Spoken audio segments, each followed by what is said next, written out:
देर रात को बादल फटने के बाद चेपड़ों बाजार में जो तबाही मची है, उसका ये पहला एरियल वीडियो, ये पहली एरियल तस्वीरें आपके सामने है। आप देख रहे हैं कि एक छोटा सा बाजार और दोनों तरफ गांव। आप अपनी दाहिनी तरफ गांव देख सकते हैं, वो है मूल चेपड़ो गांव। और जो इस तरफ आप ये खेत देख रहे हैं, ये हैं जूनीधार के खेत।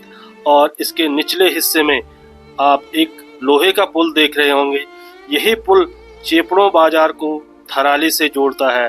थराली से चेपड़ों की जो दूरी है वो तकरीबन 6 किलोमीटर के लगभग है। और ठीक इस लोहे के पुल के सामने ये था चेपड़ों बाजार, जहां पर तकरीबन 20-25 दुकानें हुआ करती थी। पर ये दुकानें बीती देर रात को जो अतिवृष्टि हुई, जो बादल फटा, जो ये नदी आप देख रहे होंगे, ये नदी टुंडरी गांव की तरफ से आती है।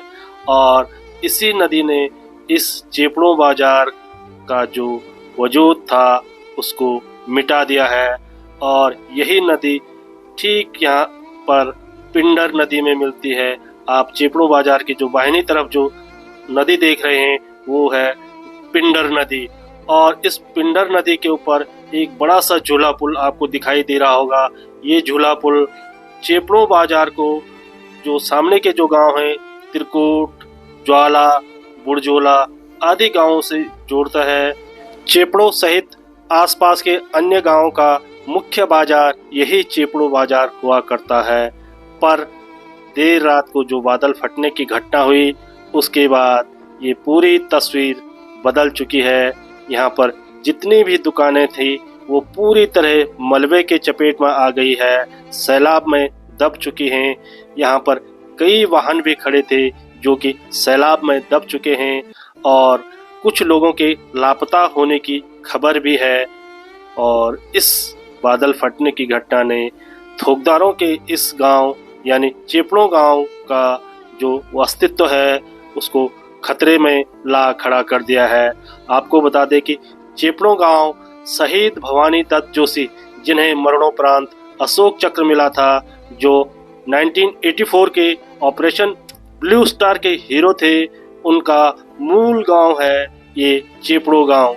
और ये चेपड़ों गांव मां नंदा राजराजेश्वरी की जो राजात यात्रा होती है या सालाना जो लोक जात होती है, उसका एक प्रमुख पड़ाव स्थल है।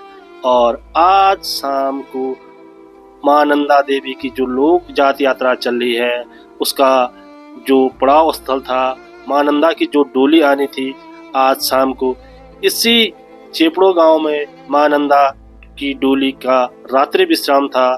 परंतु आपदा के बाद, बादल फटने की घटना के बाद पूरा परिदृश्य बदल गया है। और इस गांव में सिर्फ सन्नाटा पसरा हुआ है और लोग दहशत में जी रहे हैं।